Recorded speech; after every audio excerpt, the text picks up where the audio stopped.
no estuve aquí abajo. Bien, pues anoche, bueno, desde el viernes tuvimos un bonito seminario de matrimonios. Anoche tuvimos una cena de gala preciosa. Todos nos divertimos mucho y pudimos sembrar nuevos recuerdos. Y voy a pedirle a nuestros no oradores y nuestros amigos, Alejandro y Pamela, que pasen por favor para saludar. No sé si Pamela va a subir ahorita también, ahorita lo decidirán, pero vamos a recibirles con un afectuoso saludo a ambos.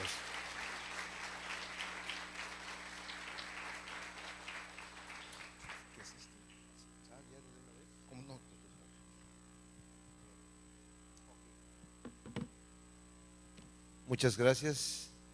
Es un placer estar con ustedes nuevamente. ¿Cuántos de ustedes estuvieron ayer en el evento de parejas y el día de antier aquí? Bueno, saludos a los que no nos conocieron anteriormente. Tenemos muchos años de no venir acá, ¿verdad? No sé cuántos, como 15 años. Wow. Probablemente ni siquiera saben quiénes somos, ¿verdad? Además ya no nos parecemos a como nos veíamos antes. Un pariente mío me dice: yo ya no te conozco, para mí eres un extraterrestre. Vamos a cantar un par de canciones y después voy a compartir una palabra para ustedes.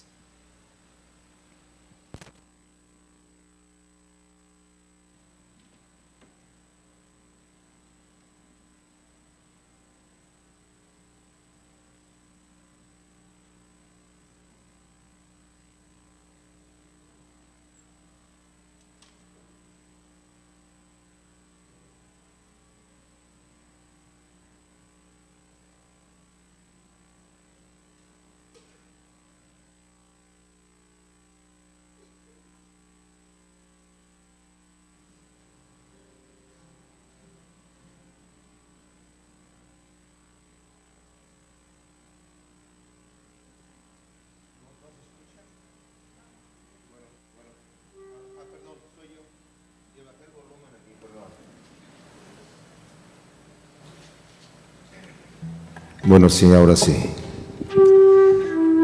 Perdón. Te damos gracias, Señor, porque ciertamente podemos confiar en ti de todas las cosas que suceden en nuestra vida. Y cuando no sabemos qué hacer, Señor, venimos a la roca que eres tú, Señor.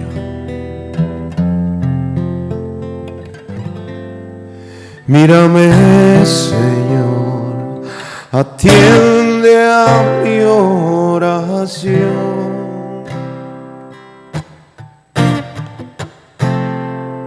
Desde donde estoy, a ti clamaré.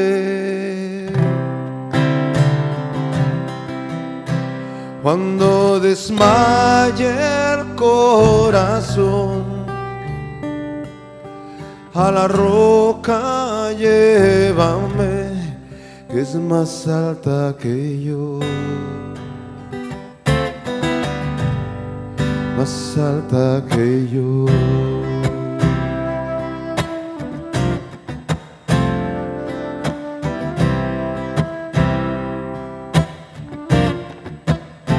Porque tú has sido refugio para mí,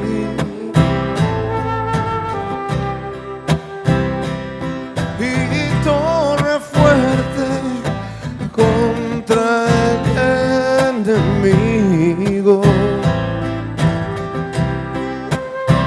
Cuando desmaye el corazón, a la roca llévame, que es más alta que yo, más alta que yo.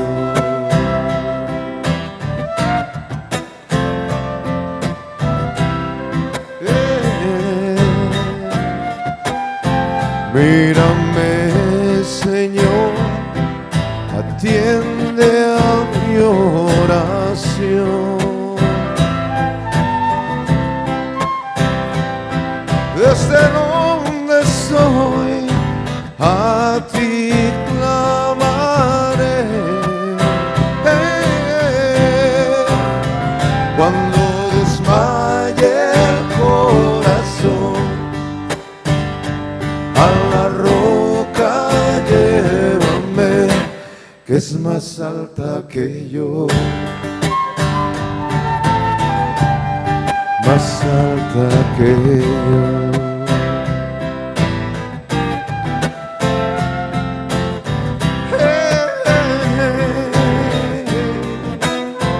Porque tú has sido refugio para mí,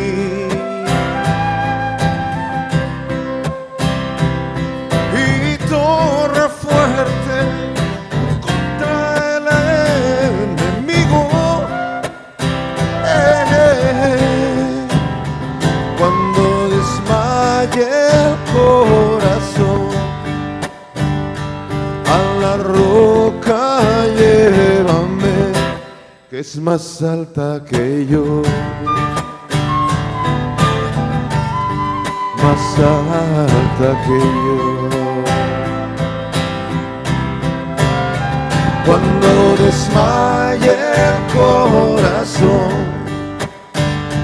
a la roca llévame, que es más alta que yo,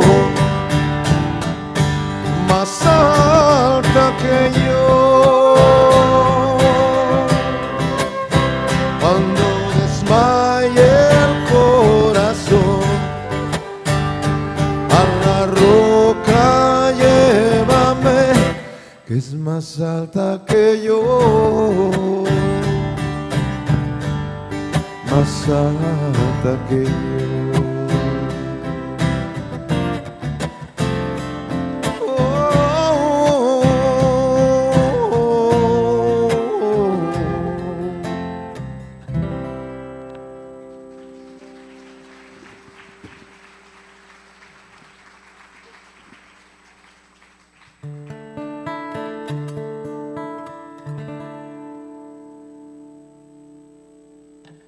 Poder tu rostro ver, precioso Salvador, es mi oración. Haz que sea mi obsesión y que en mi corazón reine tu santo amor, que seas tú mi Dios y te sirva solo a ti.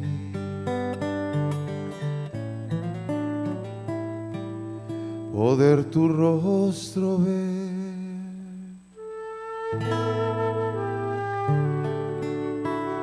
precioso Salvador,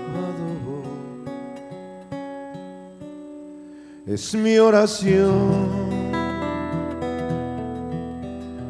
Haz que sea mi obsesión y que en mi corazón reine tu santo amor,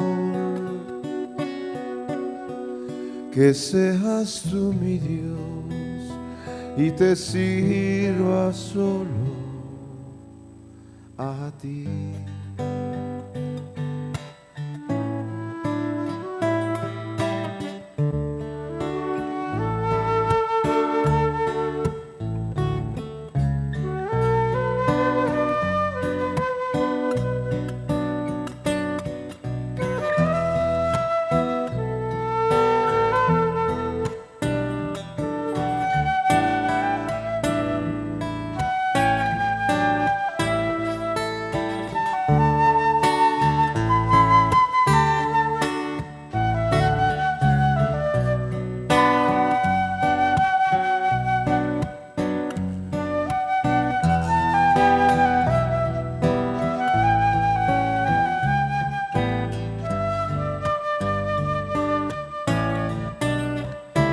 poder tu rostro ver, precioso Salvador, es mi oración. Haz que sea mi obsesión y que en mi corazón reine tu santo amor. Que seas tú mi Dios y te sirva solo a ti. Poder tu rostro ver,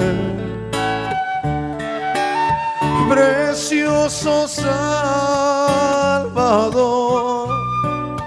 es mi oración. Haz que sea mi obsesión y que en mi corazón reine tu santo amor. Que seas tú mi Dios y te sirva solo a ti. Poder tu rostro ver, precioso Salvador, es mi oración. Haz que sea mi obsesión y que en mi corazón, oh Dios, reine tu santo amor. Que seas tú mi Dios y te sirva solo a ti. Que seas tú mi Dios y te sirva solo a ti.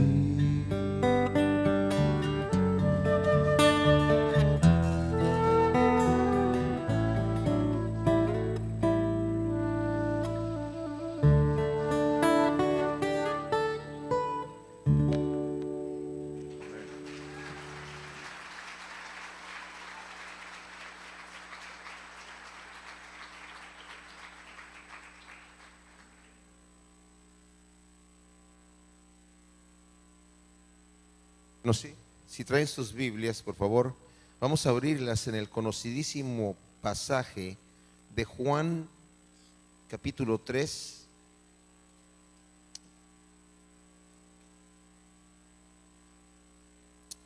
Pónganle el dedo ahí en Juan, capítulo 3, y vamos a voltear rápidamente a Romanos, capítulo 12, versículo 1. Aquí el apóstol Pablo le dice a los romanos: así que, hermanos, os ruego por las misericordias de Dios que presentéis vuestros cuerpos en sacrificio vivo, santo, agradable a Dios, que es vuestro culto racional. No os conforméis a este siglo, sino transformaos por medio de la renovación de vuestro entendimiento, para que comprobéis cuál sea la buena voluntad de Dios, agradable y perfecta. Señor, te pedimos que tú nos des sabiduría para entender tu palabra y lo que tú tienes para nosotros en este día. Vamos a leer Juan 3. Dice que había un hombre de los fariseos que se llamaba Nicodemo, un principal entre los judíos. Este vino a Jesús de noche y le dijo: Rabí, sabemos que has venido de Dios como maestro, porque nadie puede hacer estas señales que tú haces si no está Dios con él. Respondió Jesús y le dijo: de cierto te digo que el que no naciere de nuevo no puede ver el reino de Dios. Nicodemo le dijo: ¿cómo puede un hombre nacer siendo viejo? ¿Puede acaso entrar por segunda vez en el vientre de su madre y nacer?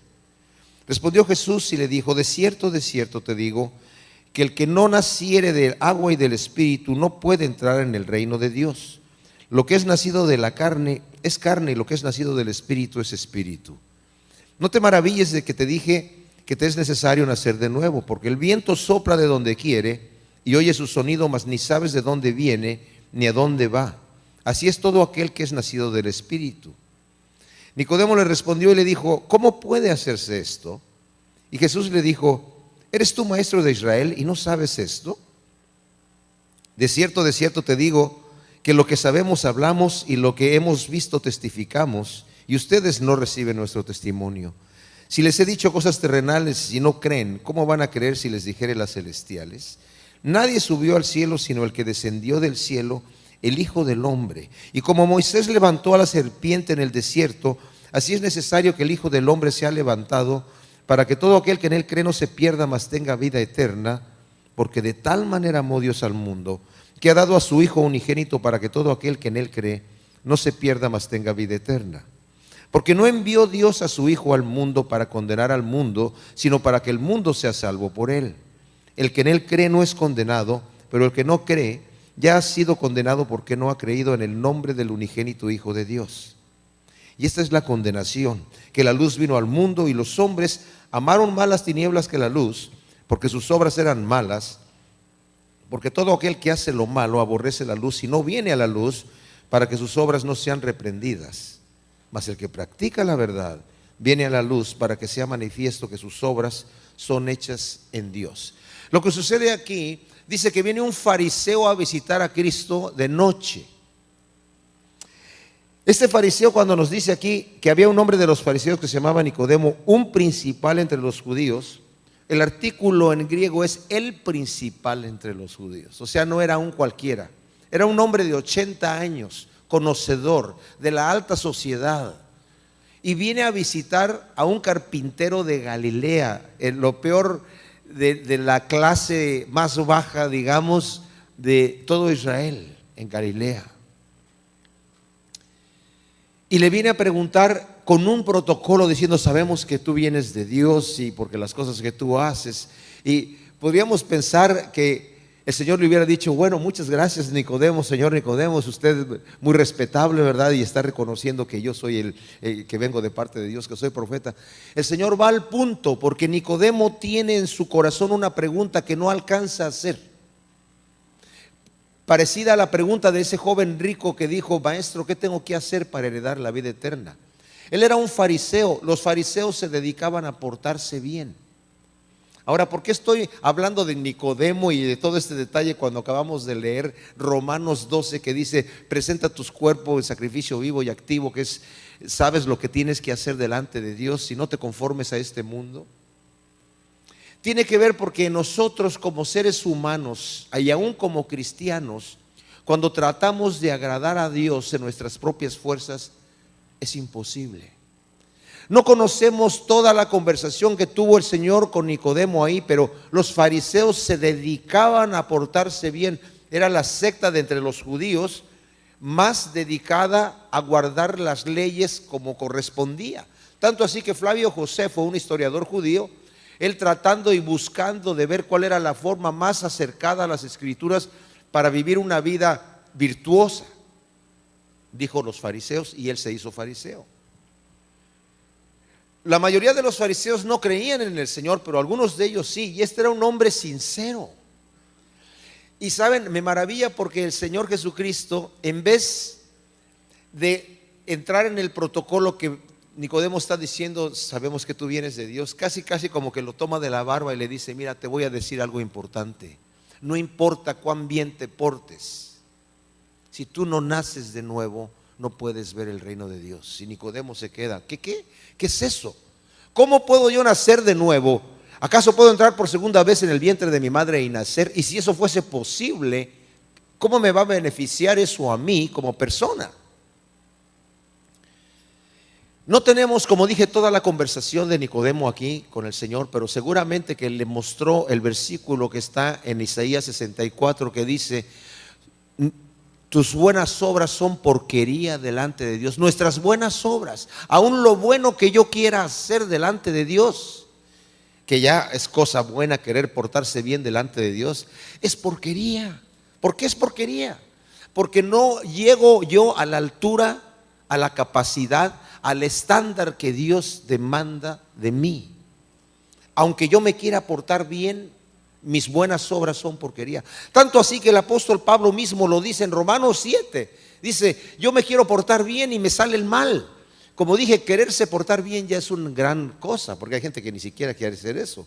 Pero aún así no calificamos. Si Pablo se frustra y dice, yo me deleito en la ley de Dios, pero veo otra ley en mis miembros que me lleva cautivo a la ley del pecado. El querer el bien está en mí, pero no el hacerlo. El bien que quiero no lo puedo hacer, y el mal que no quiero hacer, eso es lo que yo hago. ¿Hay alguien aquí que se encuentra en esa situación en su vida, ya como cristiano? ¿Qué sucede aquí? Dice el Señor, te es necesario nacer de nuevo. Y luego dice, no te maravilles de que te dije que es necesario nacer de nuevo, porque lo que es nacido de la carne es carne. Por bien que te quieras portar, vas a producir carne.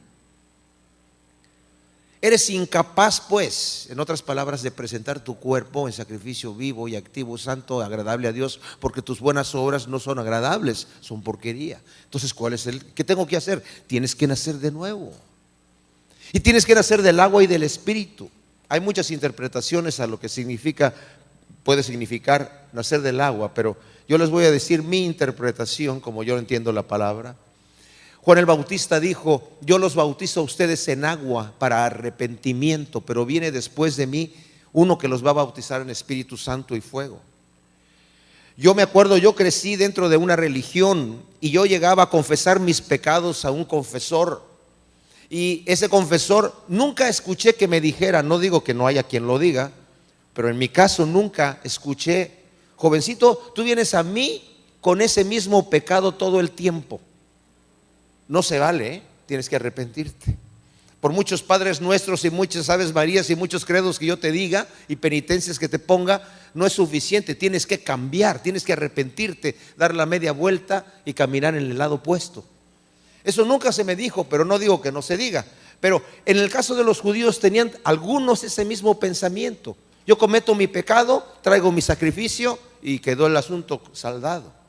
Pero no, Juan el Bautista, que fue el precursor de Jesucristo, dijo lo mismo que dijo Jesucristo y lo mismo que dijo los apóstoles: arrepiéntanse y conviértanse, porque el reino de los cielos se ha acercado. Entonces el arrepentimiento es el primer paso. Tomar la decisión de decir, Señor, ya no quiero más. Yo sí quiero venir a ponerme a cuentas delante de ti. Porque el Señor dice, entremos a cuentas, pero hay gente que dice, no, yo no quiero entrar a cuentas. Acabamos de leer que dice, la condenación es esta, que los hombres amaron más las tinieblas que la luz, porque sus obras eran malas. No quisieron traer sus obras a la luz para ser reprendidas. Pablo en Romanos 1 nos dice que la ira de Dios se revela contra toda impiedad e injusticia de los hombres, que detienen con injusticia la verdad. Conocen la verdad, pero la detienen con injusticia porque quieren seguir practicando la injusticia. Y han conocido a Dios, pero no lo quieren glorificar como a Dios. Y lo han conocido porque lo que es invisible de Dios se ha hecho visible. Lo invisible de Dios se ha hecho visible, su poder y su deidad por medio de las cosas hechas, de manera que no tienen excusa. Y estos hombres se han entregado a una mente reprobada, a hacer cosas que no convienen, estando atestados de toda maldad. Y al final termina en el versículo 31 de Romanos 1, donde dice, sabiendo estos hombres, saben que el juicio de Dios contra tales cosas es muerte. No les importa. Las siguen practicando y además se complacen con los que las practican. Pero luego continúa diciendo en el capítulo 2, y tú que sabes juzgar a aquella persona impía que detiene con injusticia la verdad, y dices, sí, son unos malvados, son unos depravados, es la sociedad en la que vivimos hoy. Pero haces lo mismo, dice. Tú que reconoces el mal de aquellos, tú haces lo mismo. ¿Tú crees que estás libre? ¿O crees que porque la mano de Dios no ha descargado el puño para darte el castigo, está aprobando tu condición? ¿Que no sabes que la benignidad de Dios y su paciencia te guían al arrepentimiento? Pero por tu corazón no arrepentido estás atesorando ira para el día de la ira de Dios. Tú estás en la misma canasta. Y más adelante, en el mismo capítulo 2 le dice, y tú judío en este caso, y tú religioso, que conoces la palabra de Dios, que la andas predicando, que te dices que eres maestro de los indoctos, que dices y predicas que no se ha de robar, robas, que predicas que no se ha de adulterar, adulteras. ¿Tú crees que vas a escapar del juicio de Dios? No. Y al final dice, todos están destituidos de la gloria de Dios porque no hay ningún justo. Y parece que eso no es una buena noticia. No es una buena noticia. Pero la buena noticia viene ahí cuando dice, pero ahora por medio de la fe, Cristo ha declarado al injusto justo. Por medio de la fe. ¿Y qué es lo que está diciendo aquí el Señor a Nicodemo? Le dice, lo que es nacido de la carne es carne. No te maravilles de que te dije que tienes que nacer del Espíritu. Ok, Señor, ya entendí la cosa. ¿Cómo le hago para nacer de nuevo? Y le dice el Señor, ¿eres tú maestro de Israel y no lo sabes? ¿No sabes lo básico? Tú estás enseñando a otros y no sabes lo básico para entrar en el reino de Dios. Les estamos dando nuestro testimonio y no lo quieren creer. Pero le dice, te voy a explicar, Nicodemo.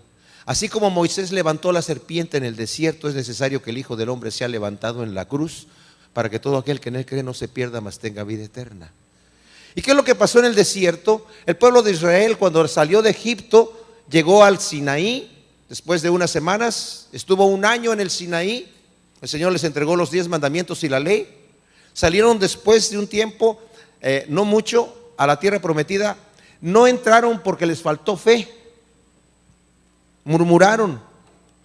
Dijeron, ojalá hubiéramos muerto en el desierto. Y el Señor les dijo, sí, pues se van a morir en el desierto, entonces no van a entrar en la tierra prometida. Y los regresó al desierto 40 años.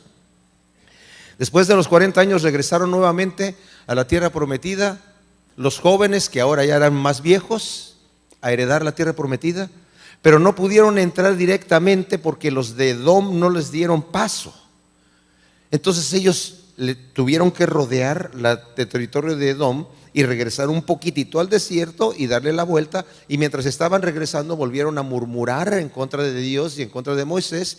Y el Señor les envió serpientes venenosas que los picaban y se morían.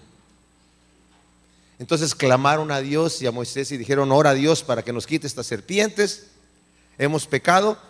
Ora a Moisés al Señor y le dice el Señor, mira, la solución es muy loca, la que yo les voy a dar ahorita. Vas a hacer una serpiente de bronce y la vas a poner en un asta en medio del campamento.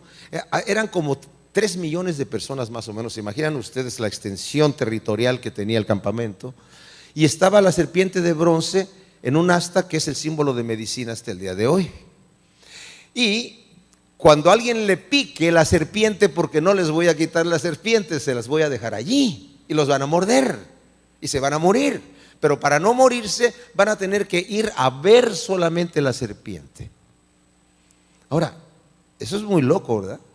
Porque ¿qué se necesitaba para poder ir y hacer todo ese detalle de decir, bueno, me mordió la serpiente, ¿y ahora qué hago? Pues dice Moisés que le dijo Dios que hay que ir a ver solamente a la serpiente de bronce.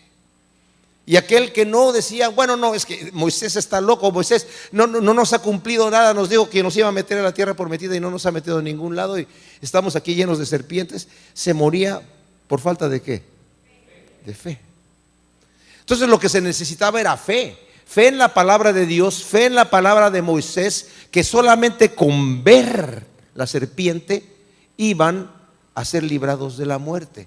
Y acá dice, así el Hijo del Hombre es levantado en la cruz para que todo aquel que en él cree no se pierda, mas tenga vida eterna. En otras palabras, mis amados, así se nace de nuevo por fe en Cristo Jesús. No es un acto que nosotros hacemos en cierta manera voluntario, pero en cierta manera sí.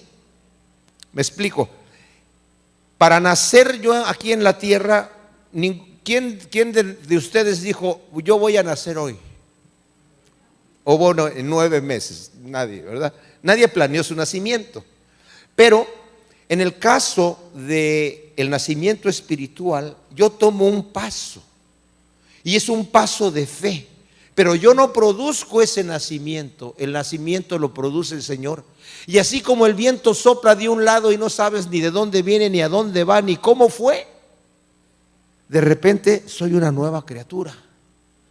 Hay personas que han tenido espectaculares conversiones y han oído, no sé, música y han temblado, y hay gente que no han sentido nada. Pero el nacimiento se produce por fe. Porque de repente podemos ver nuestra vida y vemos un volumen 1 y un volumen 2. Tiene que haber un volumen 1 y un volumen 2. Tiene que haber un pasado y un presente.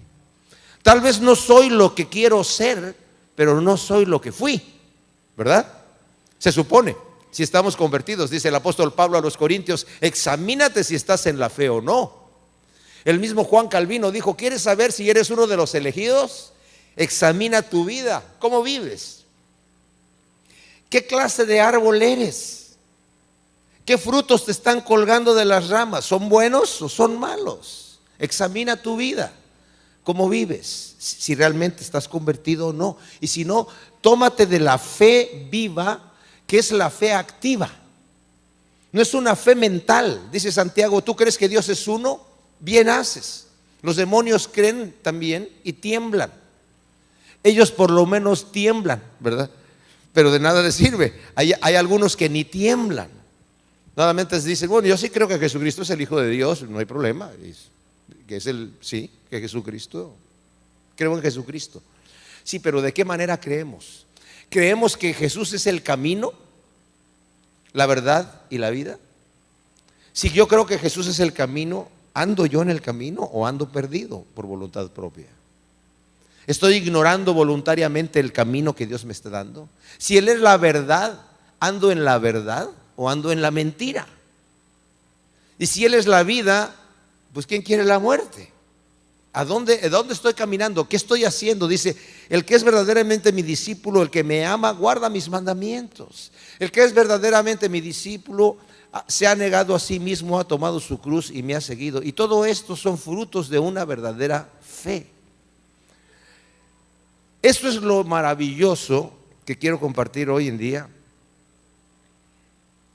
En el capítulo 6 de Romanos, Pablo dice, presenta tus miembros a Dios como instrumentos de justicia, así como los presentabas antes para la injusticia y para el pecado, ahora preséntalos a Dios como instrumentos de justicia. Pero ¿cómo puedo yo hacer eso? Solamente a través de un nuevo nacimiento. Antes de yo nacer de nuevo, tengo la naturaleza carnal y pecaminosa que heredé de Adán. Yo tengo unos amigos en Estados Unidos que adoptaron una hijita y la adoptaron antes de nacer esta niña. Allá se puede hacer eso. La madre no la quería y por situaciones de casualidad la niña nació pareciéndose físicamente a los padres adoptivos, ¿verdad? Entonces la gente que no sabe que la niña es adoptada tal vez puede decir, mira, tiene los ojos de ella y tiene la nariz de él, ¿verdad? Y tiene las costumbres de la familia, porque la tuvieron desde bebita. Pero si le llegan a sacar la sangre y analizan el ADN, se van a dar cuenta que no es igual al ADN del padre, no es una hija auténtica, es una hija adoptiva. Nosotros no nacemos siendo hijos de Dios directamente, dice la Biblia, no, ustedes son hijos de sus padres. Cuando venimos a Dios y el Señor nos recibe en su familia, nos adopta, somos hijos adoptivos. Pero para que no nos sintamos así como de menor categoría, ¿verdad? El Señor hace un milagro, que nos hace nacer de nuevo. De manera que si nos llegan a sacar el ADN espiritual y lo analizan con el del Padre, va a decir, es el mismo espíritu. Exactamente el mismo espíritu. El mismo que resucitó a Cristo de los muertos es el mismo espíritu que vive en ti, que vive en mí, si tú ya has recibido a Cristo como tu Salvador. Y es ahí entonces en donde yo puedo presentar mis miembros en sacrificio vivo, santo, agradable a Dios. Porque ya no vivo yo, ahora es Cristo el que vive en mí, ahora es Él el que está agradándose a sí mismo. Y es una maravilla ver cómo la fe en Cristo Jesús me lleva a mí a una plena justificación delante de Dios, que es maravillosa. Quiero compartirles un versículo que está en 1 Corintios capítulo 1, donde Pablo está hablando en el versículo 7 acerca de nuestro Señor Jesucristo, Y luego dice, el cual también os confirmará hasta el fin para que seáis irreprensibles en el día de nuestro Señor Jesucristo. Fiel es Dios por el cual fuisteis llamados a la comunión de su Hijo Jesucristo nuestro Señor. Nos está diciendo que Él es el que se va a encargar de presentarnos sin mancha y sin arruga delante del Padre. Al final de la carta de Judas, no Judas Iscariote, sino Judas el bueno, ¿verdad? El que está antes de Apocalipsis. Los dos últimos versículos dice, y aquel que es poderoso para guardaros sin caída y presentaros sin mancha delante de su gloria con gran alegría. Al único y sabio Dios nuestro Salvador, sea gloria, majestad, imperio y potencia, ahora y por todos los siglos. Amén. O sea, esto quiere decir lo siguiente, y esto quiero darlo como esperanza a aquellos que viven una vida cristiana frustrada. Punto 1. Voy a terminar. Escuchen bien. Punto 1. Tengo que tener un verdadero arrepentimiento delante de Dios. Punto 2. Tengo que tener una fe viva y activa en Cristo Jesús. ¿Y esto qué significa? Significa que yo voy a someter mi vida a sus preceptos, no por mi propia fuerza. Porque bienaventurados son los pobres en espíritu, porque de ellos es el reino de los cielos. ¿Quiénes son los pobres en espíritu? Los que dicen, Señor, yo no sé, no tengo ninguna credencial, no tengo ninguna estrellita de buena conducta, no tengo nada que me califique para estar delante de ti, no sé ni siquiera qué hacer.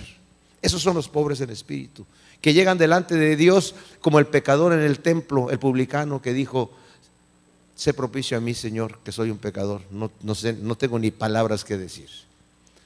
Ese es el pobre en espíritu, que por fe se entrega y el Señor te levanta. Bienaventurados los que lloran, porque recibirán consolación. Entonces, en esa verdadera fe, yo recibo a Cristo como mi Salvador, y si tú ya lo has hecho, confías en que Cristo te ha perdonado tus pecados, ¿sí o no? Claro, con esa misma fe. ¿Y por qué te perdonó los pecados? ¿Por medio de qué? De su sangre, de su sacrificio en la cruz. Su sangre fue la que expió los pecados. Él es el Cordero que quita el pecado del mundo. Esa misma sangre y esa misma fe, en donde yo no tuve que hacer nada para ser perdonado por mis pecados pasados, es la misma fe que ahora uso y en la cual me afirmo para saber que Dios me va a presentar irreprensible delante de Él, porque yo no me siento irreprensible. Eso no es para que yo viva una vida de cinismo y decir, entonces ya que la gracia abundó, ¿verdad? Que abunde el pecado también. No. Porque si hemos muerto al pecado, si realmente nuestra fe es una viva, tenemos que comportarnos a la altura, mis amados. Pero el mensaje de hoy es el siguiente: Dios ha hecho por mí cosas que yo no puedo hacer. Por medio de la misma fe y por la misma sangre he recibido perdón de mis pecados pasados y he recibido perdón de mis pecados futuros. La noticia más maravillosa que pudiera haber después de la noticia de saber que Cristo murió por mis pecados es que Él resucitó para darme una vida nueva y que está en los cielos, según dice Romanos 8, intercediendo por mí. Y entró con la sangre, dice Hebreos, con su propia sangre, no delante del lugar santísimo, sino delante de la misma presencia de Dios, como testimonio de que esa sangre está allí para perdón de mis pecados. Así que con confianza tomémonos de la mano del Señor y sigámoslo, no por el terror de un castigo, sino por el agradecimiento de su gran amor. Porque les digo una cosa, el terror no nos va a espantar, pero el gozo de Dios, como dijo Nehemías y Esdras al pueblo de Israel que regresaban de Babilonia, el gozo de Dios es tu fortaleza. Tómate de Él, porque ese gozo que Dios te ha perdonado, que Dios te ama, que Dios te recibe como te fue a buscar como la oveja perdida y te recibe como el hijo pródigo, ese gozo es el que te va a mantener en la casa de nuestro Padre Celestial. Señor, yo te pido en este día que tu Espíritu Santo ministre en este momento cada corazón aquí presente. Tú sabes lo que hay en cada corazón, Señor. Tú sabes aquellos que están tal vez condenados por haber vivido una vida en desobediencia. Que sea este un momento de reconciliación, Señor, de saber que pueden volver a casa. Y yo también te pido por aquellos que han estado jugando con su vida, Señor, que en este momento también sea un día de consagración, sabiendo, Señor, que tú nos amas con un amor tan tremendo que has olvidado nuestros pecados, nuestras desobediencias y todas las cosas que te hemos fallado, Señor, para que lo que está cojo vuelva a entrar, a ser sanado, y lo que se ha salido del camino vuelva a entrar al camino, Señor. Para dejar ya de hacer las obras muertas del pecado y vivir en justicia y poder presentar nuestros cuerpos en sacrificio vivo, santo, agradable a ti, Señor, y no conformarnos a este siglo, sino dejarnos ser transformados por el poder de tu Espíritu Santo a una nueva mente, la mente de Cristo. Pero también te pido por aquellas personas que en este momento están aquí presentes, que nunca han tomado la decisión de acercarse a ti, tal vez por temor, tal vez por ignorancia, tal vez, no sé, Señor, porque se sienten demasiado culpables, pero tú nos has dicho, vengan a mí todos los que estén abatidos y yo los haré descansar. Tú, Señor, has dicho, el que a mí viene yo no le echo fuera. Yo te pido por estas personas que no han recibido todavía tu perdón, que tú toques sus corazones, Señor, para que te puedan recibir como Señor y Salvador. En el nombre de Cristo, amén. Si tú eres una de esas personas que no has recibido a Cristo Jesús y en este momento quieres hacer paz con Él, yo te digo una cosa, el Señor no te pide otra cosa más que le pidas perdón, te acerques a Él y Él te va a levantar tal como estás puedes venir delante de Dios. Yo quiero hacer una oración rápido. Si tú quieres recibir al Señor, repite esta oración conmigo. No es una oración de memoria, es una oración improvisada, pero tú después le puedes decir al Señor también tus propias palabras. Pero si de corazón Dios te ha tocado tu corazón, por favor, no desperdicies este día, porque a veces solamente hay una oportunidad. Repite conmigo: Padre Santo, yo vengo delante de ti reconociendo que he pecado. Cristo Jesús, gracias por morir por mí y abrir el camino para una vida eterna. Perdóname, Señor. Te recibo como mi Señor y como mi Salvador. Lléname con tu Espíritu Santo, Señor. Hazme nacer de nuevo para vivir una vida diferente. Te entrego mi vida, te entrego mi cuerpo, te entrego mi trabajo, te entrego todo lo que soy, Señor, para que tú tomes control. Gracias por tu infinito amor. En el nombre de Cristo Jesús. Amén. Amén. Amén. Si tú hiciste esta oración por primera vez, levanta tu mano, por favor, quien haya hecho esta oración por primera vez.